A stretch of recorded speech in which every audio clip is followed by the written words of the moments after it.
Welcome everyone to Daf Yomi 1 week at a time. We are in Masachet Yevamot, in case you needed a reminder.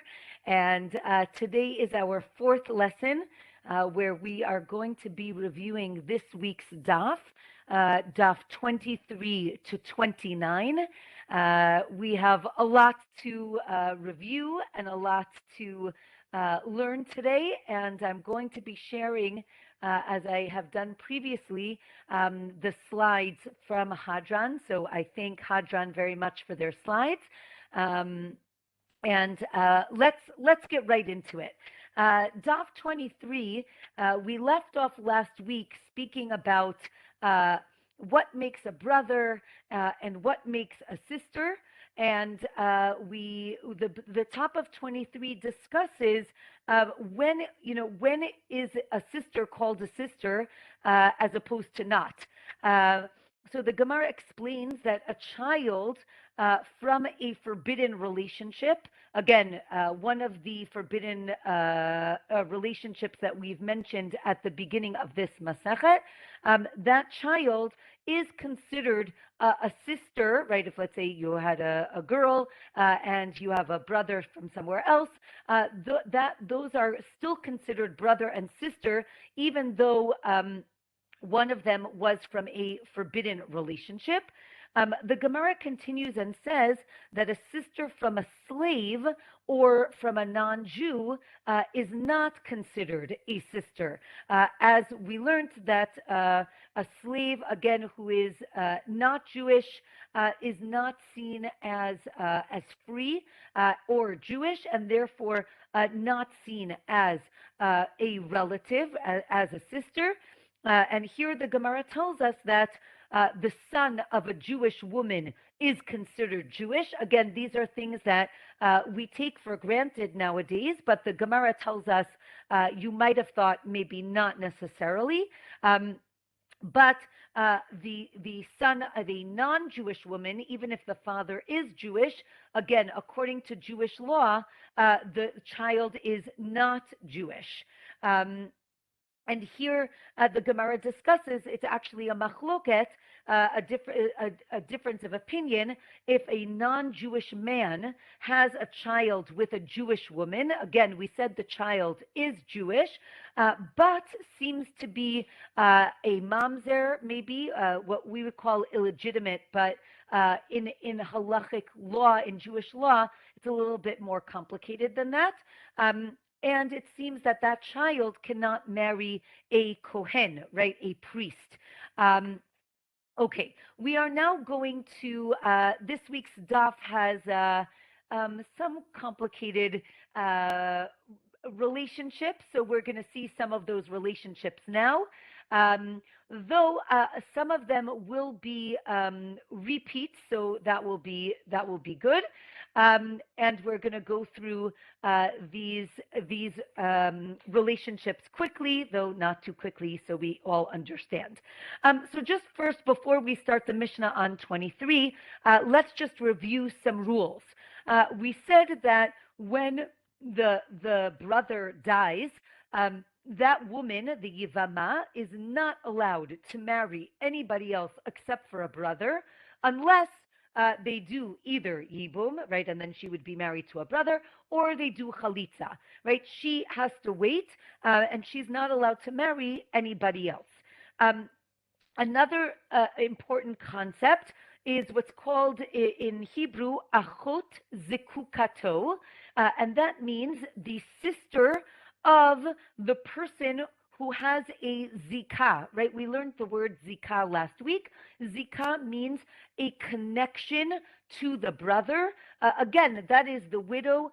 When her husband dies, there's instantaneously a connection. Again, last week we discussed how strong that connection is. Is it very strong? Is it mildly strong? But there is a Zika, there is a connection, and therefore the brother is not allowed to marry her sister, right? Because he is already connected to this woman. So that would be a problem, which we'll see in a minute why that is. He's also not allowed to marry the sister of a woman that he did Khalitza with, right? Again, it's a forbidden relationship, and therefore, even though you might think once they do Khalitza, they've severed all relations, the Gemara will say that once you do Khalitza with one woman, you're not allowed to marry her sister. And another thing is once you do Khalitza with a woman, you're not allowed to then change your mind and marry her anyway. With that being said, we now have this case of a man who does kiddushin. Again, kiddushin means betrothal. That's much stronger than nowadays what we call engagement, right? He says harei at mikudeshet li. It's a strong connection. Again, not marriage, but not just engagement. So it seems that a man does kiddushin to one sister, but he doesn't remember which one. Don't ask me how that happens. Apparently, right, he sent a messenger and the messenger got confused. It's not that he didn't know who he wanted, but anyway, the Gemara will discuss it in a minute. He does kiddushin to one of these women, and he's not sure which one. Then what does he need to do? He needs to give a get. That's that parchment, right? He needs to give a get, a bill of divorce, which is interesting, to each one. And now, let's say he has a brother and he dies, right? So then the brother needs to do Khalitza. Again, that's the shoe, right? He needs to do Khalitza with each one of the sisters because we're not sure which one he was betrothed to. He cannot do Yibum because, again, we don't know who he was betrothed to. Okay, let's say he has two brothers. So then, again, and he dies, one brother can do Khalitza and the other brother can do Yibum, right? Because either way, the girl, the woman, either way, the woman is either getting Khalitza or Yibum. What happens if they go ahead and they marry, again, the two brothers marry these two sisters? If they do Yibum, we don't make them get divorced. That's what the Gemara says. What happens? Let's make it even more complicated, right? We started with one man doing kiddushin, right? Betrothing one woman. We're not sure which. Now we have two men. The two men are not related, and they do kiddushin. They betroth again, they're two sisters. They each do kiddushin to one of them. They're not sure which one. Okay, so what happens? They each need to divorce each of them, right? Each one needs to give a bill of a get, divorce each one. What happens if they die and they each have a brother, right? So the same color means brother. What happens if they die? Now it gets a little complicated, right? Each one needs to do Khalitza to both sisters, right? That's the shoe. They each need to do Khalitza with both of them. What happens if one of them has one brother, right? Reuven has Shimon, but Nadav has Elazar and Avihu. He has two brothers. So what happens? One brother does Khalitza to both, right? That's Shimon. And then Elazar and Avihu, right? One of them can do Yibum and one of them can do Khalitza, right? So we see that each one has something done from both sides. What happens if they go ahead and marry those two sisters? So the Gemara says that we do not make them get divorced, right? We don't have to have them get divorced. Now, what happens if now they each have two brothers? So now we have each set, right? One from each set does Khalitza with one brother, and the other one from each set can do Yibum to the other sister. I hope you're not getting confused, but again, the idea is, I see some smiles. The idea here is that everyone is doing at least one thing to one of the sisters. What happens if they go ahead and again, one does Yibum and one does Khalitza? And what happens if instead they both do Yibum? So the Gemara tells us that we do not make them get divorced. Okay, that's the Mishnah on Daf 23. Of course, the Gemara says to us, how does this even happen? Right? He knew who he got. Again, remember our first case was that one person doesn't remember which sister he betrothed. So the Gemara says he knew that he betrothed one of the women and he knew which one originally, but then they got mixed up, right? He doesn't know. And again, we said first you do Khalitza and then you can do Yibum. Because again, if you do Yibum first, right, it might be the wrong sister that you're doing it. Again, the idea is that if it's two men, again, they're getting mixed up and they don't know which one, so everybody needs to do something to each sister. Daf 24 now tells us that, again, if you have two brothers and two sisters fall to them, again, remember we talked about Zika. If there's this connection, so then how do you do Yibum? There can't be Yibum because there's already a connection to two sisters. But here, our case is we're in safek, right? Again, the word safek means we're not sure. We're not sure which sister was betrothed, right? One of them was, and one of them wasn't. And the Gemara continues on Daf 24 with the next Mishnah. Right, the next Mishnah tells us that it is a mitzvah for the oldest brother to do Yibum. That's interesting. We haven't really discussed that before, right? We've had different scenarios, Reuven, Shimon, we had different people. We didn't discuss who is actually doing the Yibum. So this Mishnah on Daf 24 tells us that really the oldest brother should do Yibum. He's the one who we go to first. But if the younger brother does it, it works, right? It doesn't mean that it doesn't work, but it's better for the older one to do it, right? And this is learned from the verse. And again, it works when we were talking about Yibum, we're talking about things that have to do with inheritance, right? And that's why we talked about brothers from the father, from the paternal line, and less from the maternal line, because that's more complicated when we talk about inheritance. Remember, we said that when the brother does Yibum, he inherits the deceased brother. Or the Gemara says maybe it means that the name, you have to name the child after the deceased, right? So if you look at the picture here on the screen, Reuven died. Maybe when right, if Shimon marries Rachel, so then maybe their child needs to be called Reuven. That is not necessarily the case. The Gemara says no, you don't have to name the child after the deceased brother, but it's all about the inheritance, right? The inheritance of Reuven goes to Shimon, and when they have a child, that inheritance goes to the child. And again, we said that if any brother dies, then somebody has to do Yibum. You might have thought only the oldest brother can do Yibum. We say no, any brother is allowed to do Yibum. Our Mishnah just teaches us that there's a preference, there's an order.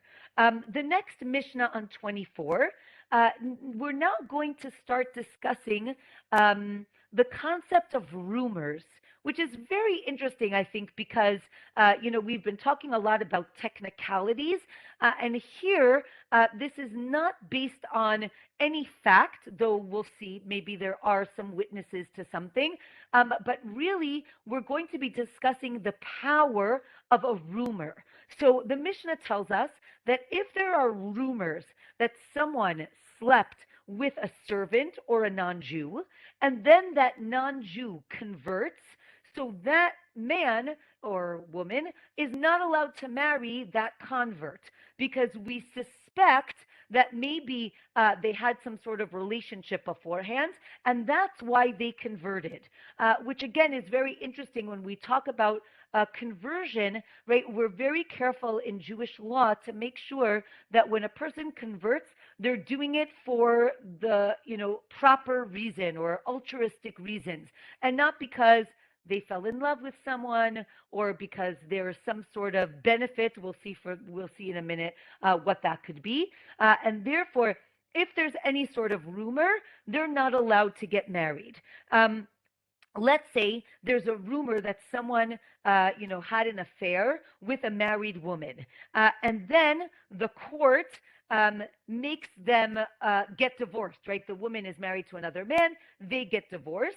um, Even if right, so that man who she's rumored to have had an affair with, he's not allowed to marry her, and if he does, the court has to make them get divorced. Right? Again, it's also important to understand that if a married woman has an affair with a man, she is not allowed to be with that man, meaning, according to Jewish law, she's not allowed to marry that man after she gets divorced. So the Gemara tells us that, again, as we mentioned, if someone converts for a man, for a woman, because they want to have a relationship with them, that conversion doesn't work. If there's some sort of benefit, or they convert out of fear, that conversion is invalid.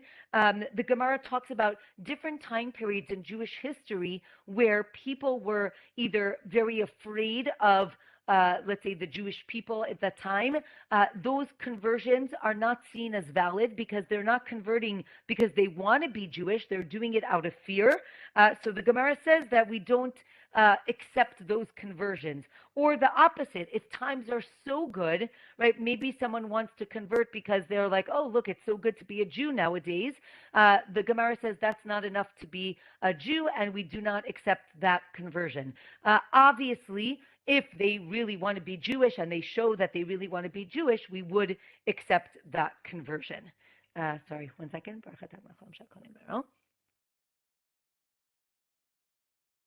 Okay. The Gemara now continues and gives certain scenarios that imply that a woman had an affair. Again, but here it talks about a woman, but the same thing with a man and another married woman, like it doesn't matter.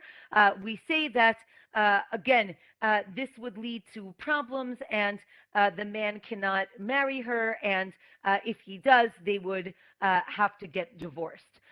Daf 25 continues with this theme of rumors.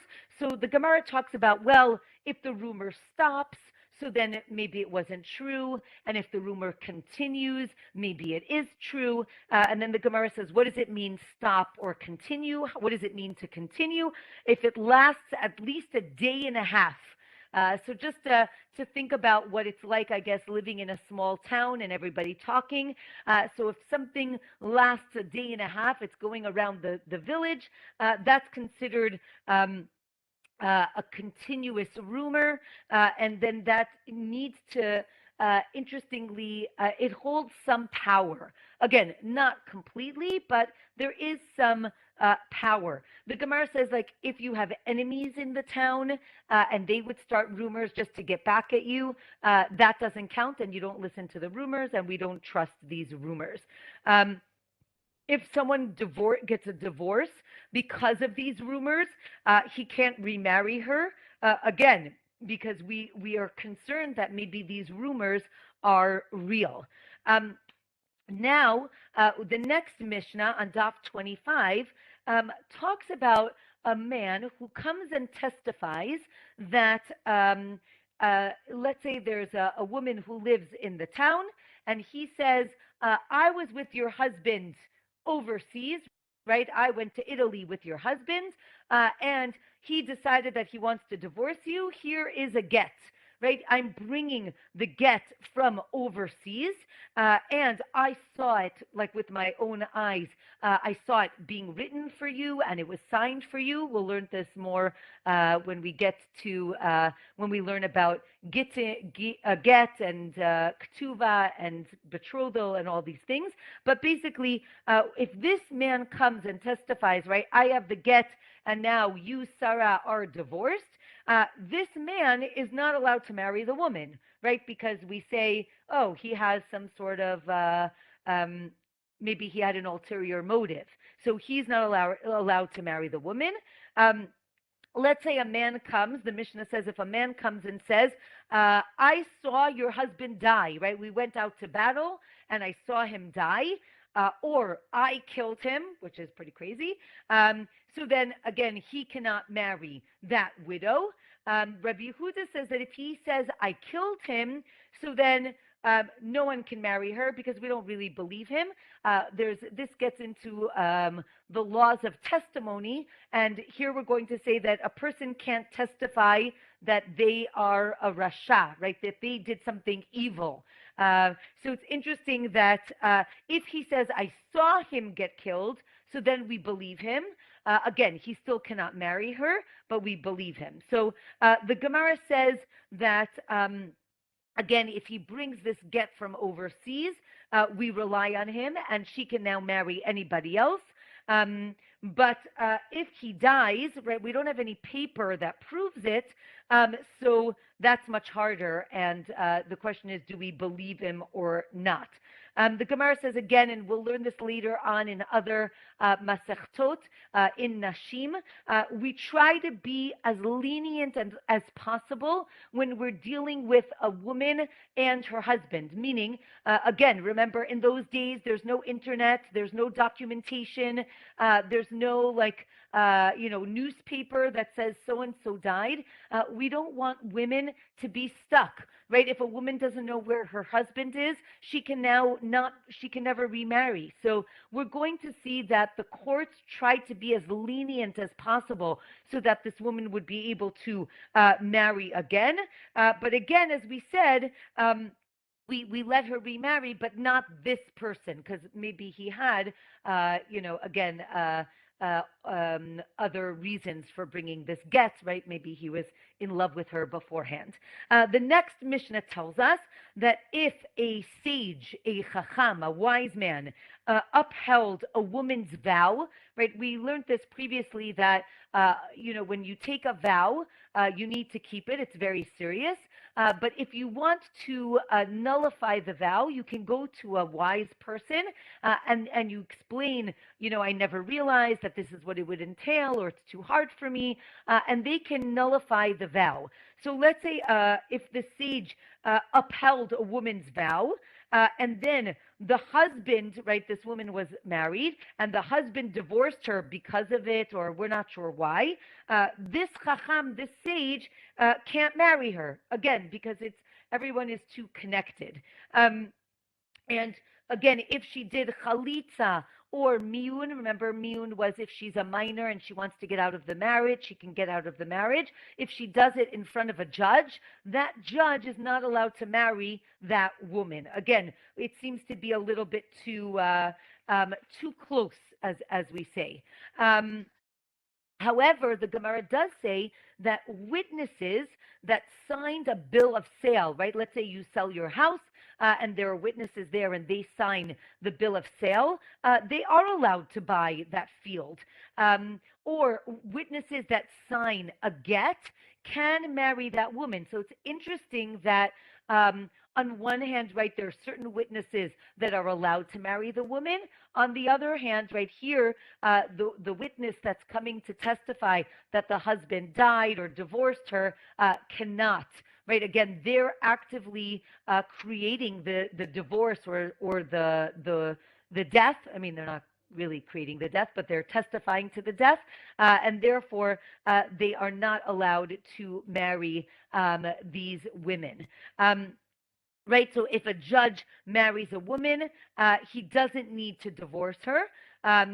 But interestingly, so the next Mishnah on Daf 26 tells us that in all of these cases, if they were already married and then she died, meaning the judge, let's say, was married to a woman during this court case, and then the wife dies later, then he can marry the woman that he saw in his court, because at the time of the court case, he was married to another woman, so that is okay, says the Gemara.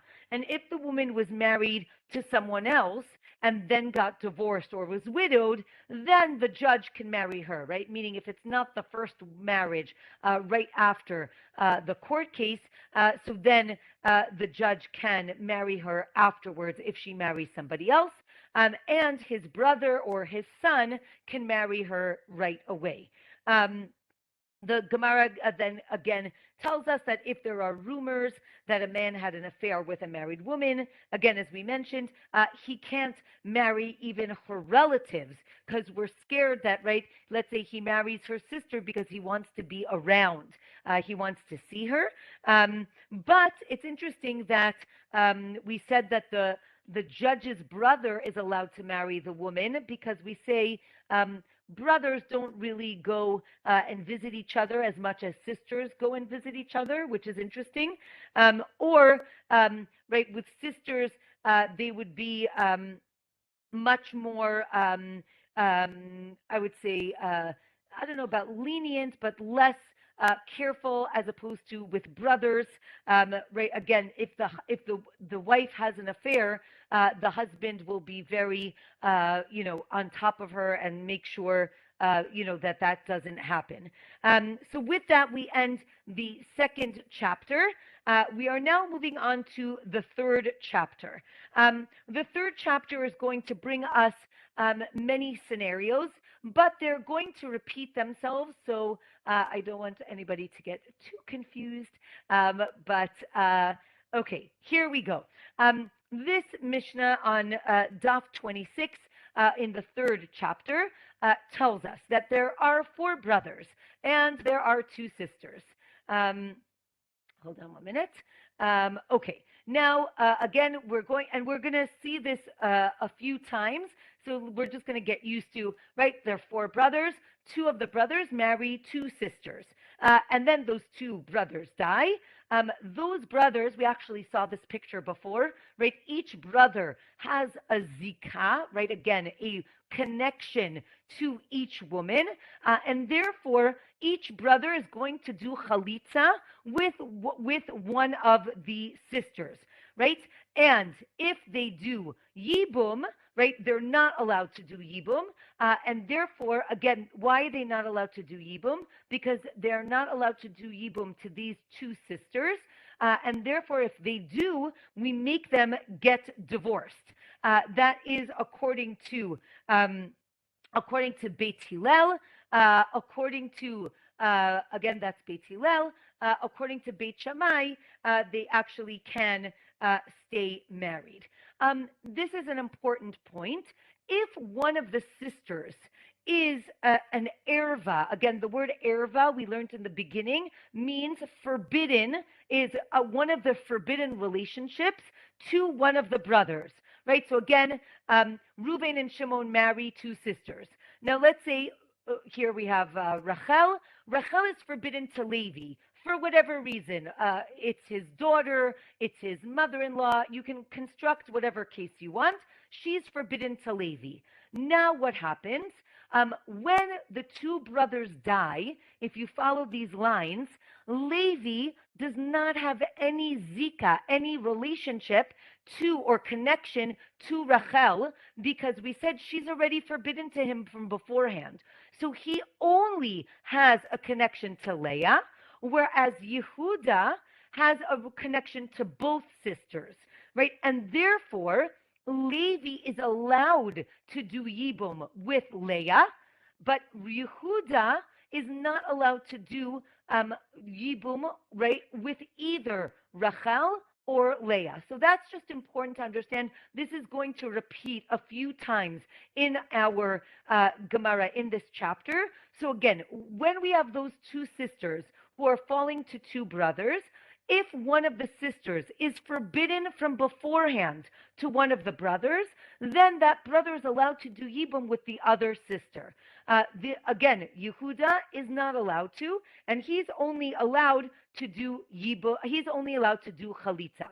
what happens if instead of Rachel being forbidden for as an erva, a forbidden relationship, what if it's only on a rabbinic level, right? We mentioned this before, prohibited because of a mitzvah or prohibited because of sanctity. Remember, we talked about if someone is a kohen, a priest, he's not allowed to marry, right, a convert or a divorcee. Or if he's a high priest, he's not allowed to marry a widow, right? So for whatever reason, this is only a rabbinic level of prohibition. That's not strong enough to knock out the connection, the Zika. And therefore, it doesn't make a difference. Meaning, when Reuben and Shimon die, so then they still have to do Khalitza, and Levi's not allowed to marry anybody. Now, hold on 1 minute. Second. Okay, so that's if one of the sisters was, okay, wait, hold on 1 second. Here we have, okay, we're going to leave these pictures. That's just going to make things a little bit more complicated. So let's just leave it. But here it's important to understand that, again, if there are a certain, let's say there are only 3 brothers. Hold on, let's get to, okay, here are the, okay, we're going to show this case in a minute. Let's say, well, okay. 1 minute. Okay, we'll get to that case in a minute. Right, so again, we're concerned with the 4 brothers. What happens now if you have 3 sisters who fall to 2 brothers? Again, 3 sisters are married to 3 brothers, and then all 3 brothers die. So now we have 3 sisters, 2 brothers. What happens? So the Gemara tells us that each brother does, right, one brother does Khalitza to one sister. Here, we're going to see it here, right?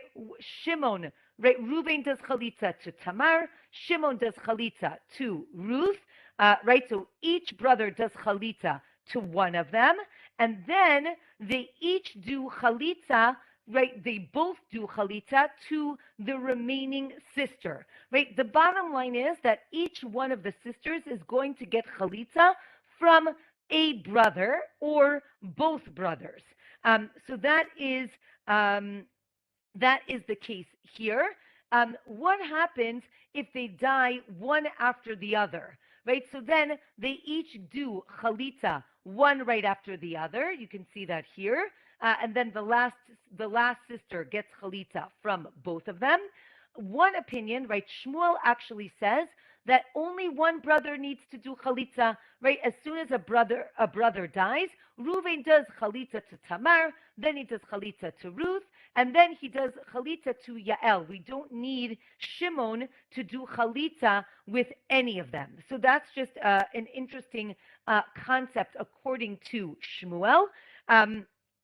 The Daf 27 tells us that if you do this, though, the co-wives aren't free until they get Khalitza. So I'll just show you what this looks like, but I don't want you to get too confused. Again, each man is married now to two sisters and 2 other women. So when they die, right, the brother does Khalitza to each sister, but the co-wives are not exempt, meaning something has to happen, right? You need to do Khalitza to each one of the co-wives.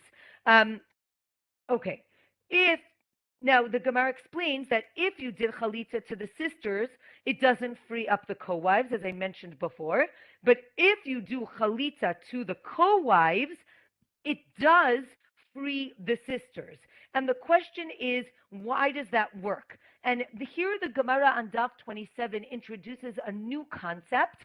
The concept is called Khalitza Psula. The word pasul usually means invalid, but here that's not the case.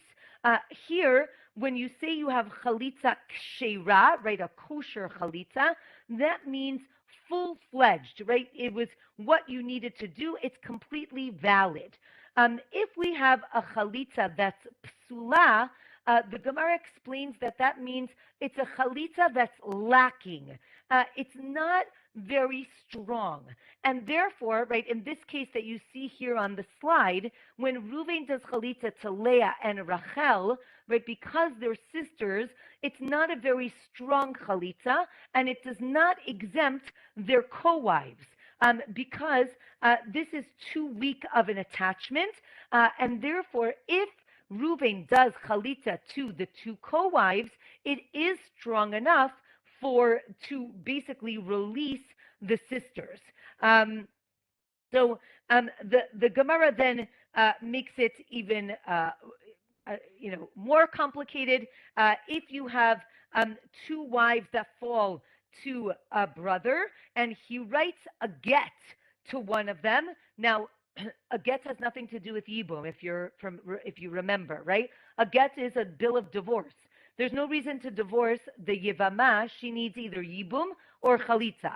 So get seems to imply I don't want to marry you, right? So that seems to him saying like I want to distance myself.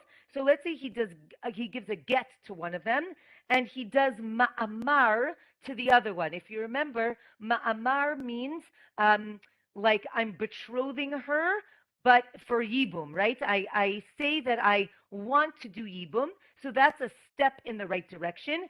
Either one is not full-fledged yibum or chalitza.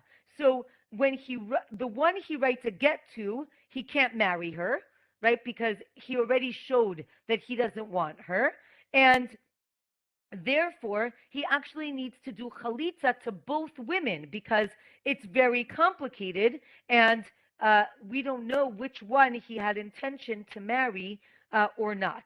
What if I have two sisters who fall, again, to one brother, one Yavam? He does chalitza to one, and then to the second one. What if they die, the brothers die in a different order, right? If the first Yevamah, right, dies, let's say she dies now, he can marry the second one. But the Gemara says if the second one dies, so maybe he can marry the first one, or maybe not, right? And here the Gemara has a whole discussion about what happens if they were originally okay, meaning he could have married her. Then when the sister becomes widowed, right? Her other sister becomes widowed. Now it is forbidden for him to do yibum. Again, he can't do yibum to two sisters. But when one of the sister dies, maybe he can go back to the original sister and marry her. The bottom of Daf 27 gives us again the story of four brothers. Two sisters fall to the two remaining brothers. We said you need to do chalitza. The Gemara asks, wait a minute, why can't you do yibum? So the Gemara says that when one brother does chalitza, then one of the sisters you should be able to do yibum with her. You already got one out of the picture. So the Gemara says that the Mishnah implies you cannot do that, right? You actually need to do chalitza to both of them.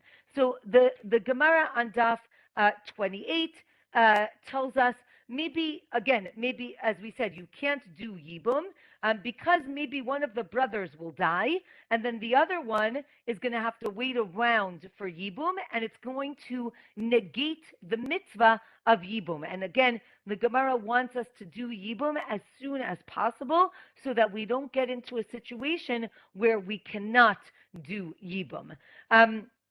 Then the Gemara says, no, we're really not concerned that a third brother is going to die, and that's not the reason. Or maybe it's because at some point, as I mentioned before, at some point, both of those sisters were forbidden to the brother, and therefore they stay forbidden, even though, again, one of them might be permitted to do yibum. We say we cannot do yibum with either one of the sisters. We mentioned that if they do marry the two sisters, we make them get divorced. The question is why? So the Gemara explains that because we don't know which one was the first Yevamot, right? Which one was the first sister that needed Yibum, who is okay? We don't know which one is okay, so we make them both get divorced. Um, However, right, we mentioned before that if one brother was an erva, right, is forbidden to one of the sisters, he's allowed to do yibum to the other sister. Remember, we said as soon as there's one forbidden relationship, why does that happen? When there's a forbidden relationship, we say that there's no Zika, right? There's no connection. Therefore, he only has one connection to one of the sisters. That's regular yibum. So he's allowed to do yibum with that sister. The other brother can't do yibum with either of them because, again, he has a Zika, he has a connection to two sisters. And we said that that is not okay. And here the Gemara says that there's a machloket if they can stay married. Let's say both of them marry. There's a machloket if they can stay married or if they need to get divorced. Again, here we have the erva and the sister falling to two brothers, and even so, we say neither can do yibum. And again, we learned this a similar case here, and we say so too with if the woman was forbidden because of a mitzvah or sanctity. Remember, we said if it's a forbidden relationship, but not on a biblical level, rather for a different reason on a rabbinic level, they are not allowed to marry each other, and they need to do Khalitza. What happens if both sisters are forbidden? I think I have a picture of this actually. Hold on 1 minute. Done.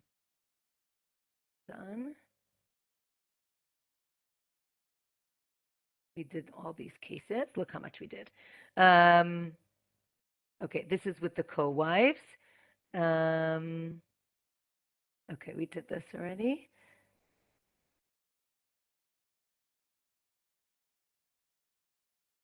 Okay.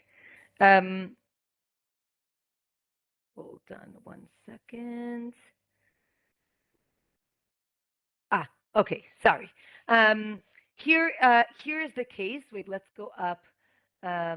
Okay, we'll get to this case in a minute. But here the Gemara says, what if each, right, we have two, let's say we had 4 brothers. 2 of the brothers are married to 2 women, but each one is married. Each one is forbidden to the other one. So then they could do yibum with the other woman that they're not related to, says the Gemara. Hold on 1 minute. Wait, both sisters are an erva to a brother. Oh, sorry. No one can do yibum. Right, and they show that each one is an erva.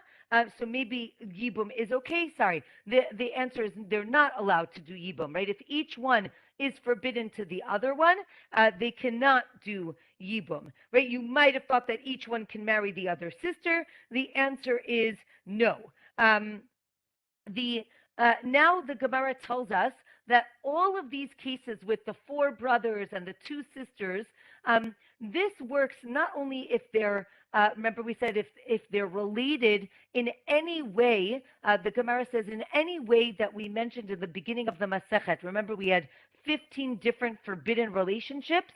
So this case works for any one of those 15. The Gemara says, well, maybe it doesn't work for the case of, if you remember, we did this last week. In Hebrew, it's Eshet Ach Shelo Haya Be'olamo, which means, remember, we talked about the brother who never met one of his brothers, right? He's not allowed to do Yibum. So here's the case. So those of you who are still with me, this is going to be a case of actually 6 brothers in total. So here we go. We have 4 brothers. 2 of the brothers are married to 2 sisters. 2 brothers are married to 2 sisters. Now, Reuven dies. After Reuven dies, there's a child born, right? Yisachar is born. Right, again, Yisachar is not allowed to marry Rachel because he never met Reuven. But Shimon, wait 1 second. Okay, Levi is allowed to marry Rachel. Then what happens? Shimon dies, and then another brother is born, Zvulun, and then what happens?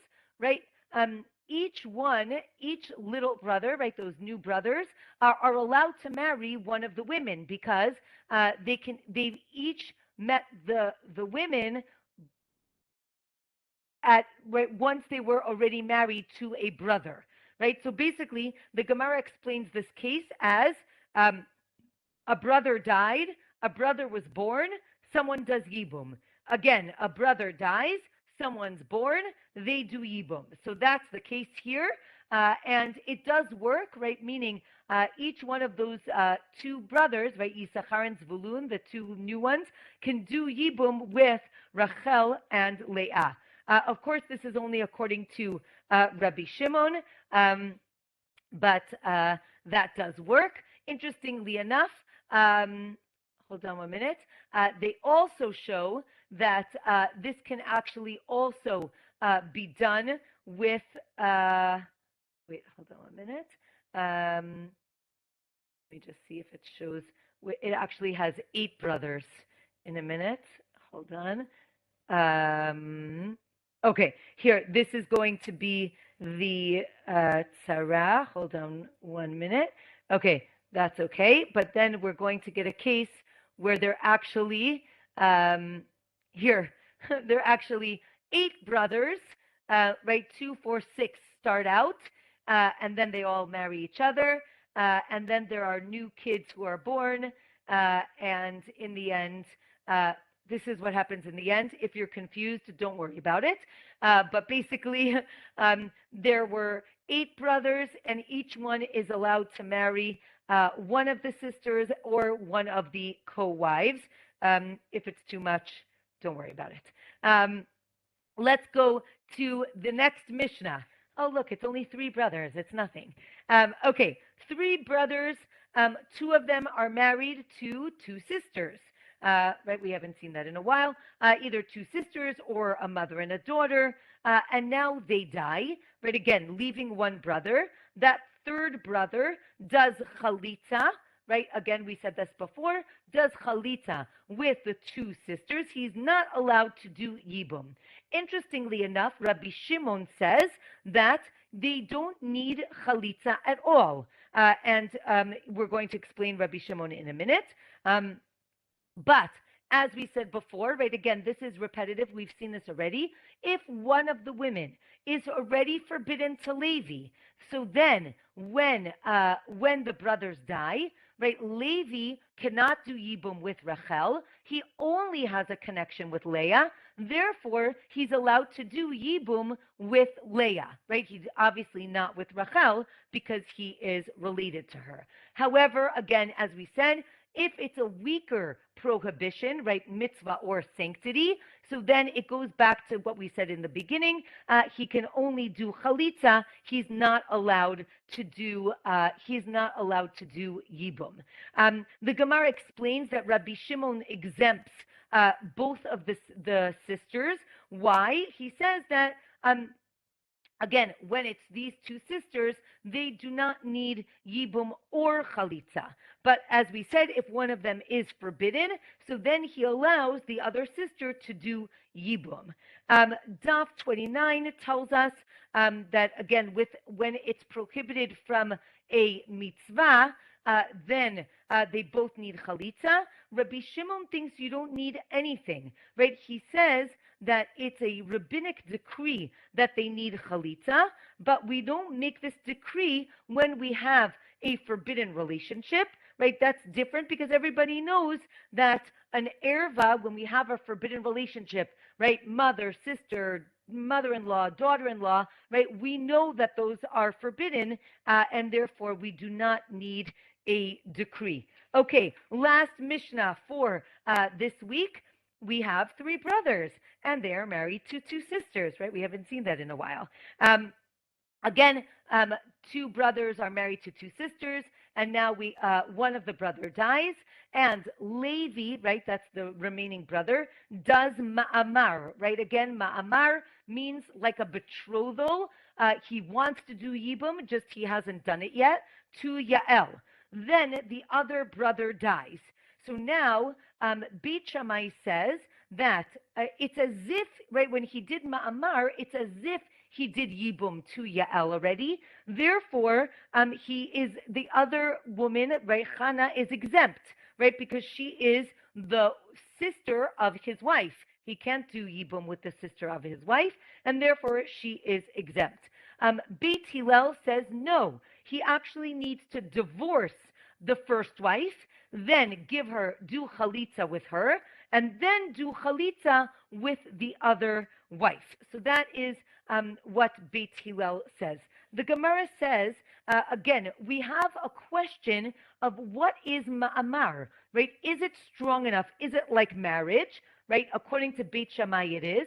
According to Beit Hillel, it's not strong enough.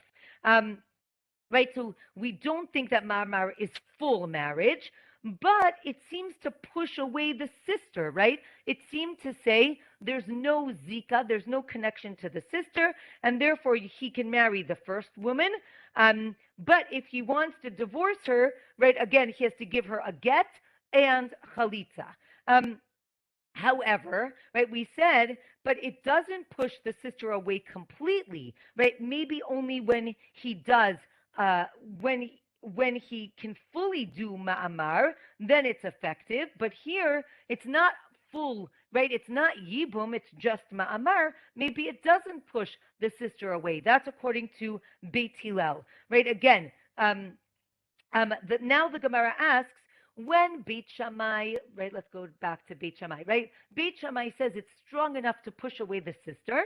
So now the Gemara asks, is ma'amar, is this betrothal, according to Beit Shammai, is it like marriage, right? Like nisuin? Do we see them as being married? Or do we see it as erusin, right? Erusin means betrothal, right? They're engaged, but on a much stronger level, right? Is it the beginning of marriage, or just, or is it completely as if they're married? So the Gemara says it seems to imply that it is not full marriage, that maybe it's like nisuin. We say no, it seems to be more like irusin, and therefore it creates a bond, but not as strong as marriage. Interestingly, right, the Gemara says, we learned many daf ago that biblically yibum can be done against the woman's will. However, right, according to, there's a decree by the sages that you're not allowed to do this, but biblically it does work. What about with ma'amar, right? With ma'amar, is it different? Is it the same? Right, if he does ma'amar, again, ma'amar has to be done with her consent, but if he does ma'amar, does that connection, that zika, go away, and now it's as if they're just engaged? Or is there still that connection of yibum, right, of the yavam and the yevama?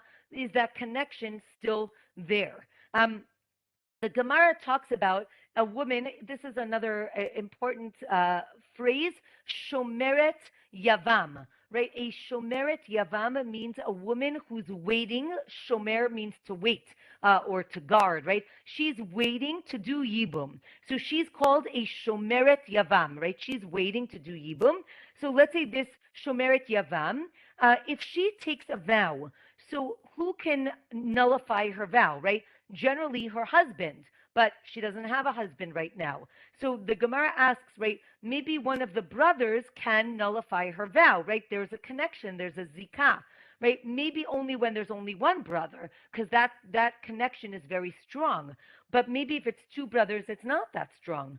Or even if there are two brothers, or maybe each brother needs to nullify her vow, right? Because she has this connection equally to each brother till one of them does yibum.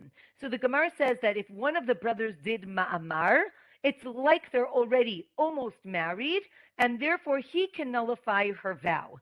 But if it's like erusin, if it's only like betrothal, she actually, right, he needs to nullify and her father needs to nullify the vow. Um, the Gemara says, no, maybe we're talking about where she took him to court because he didn't want to do Yibum, right? Again, she's waiting for someone to do Yibum. She takes him to court, and she says, right, he doesn't want to do Khalitza or Yibum, and they ruled that he needs to support her. As long as he hasn't done anything, he needs to support her. Therefore, he's like her husband, not in the sense that they're married, but he's supporting her, and therefore he is allowed to nullify her vow. With that, we finish this week's daf. I hope everyone is still with me. Bear through it. It is going to get easier. The first chapters are definitely much more complicated than later chapters. But really, kol hakavod to everybody who's still here and sticking through it. But I think that at least we get, if you don't understand every case, at least we're starting to get the concepts and the principles. So really, kol hakavod, and really wishing everyone a lovely week.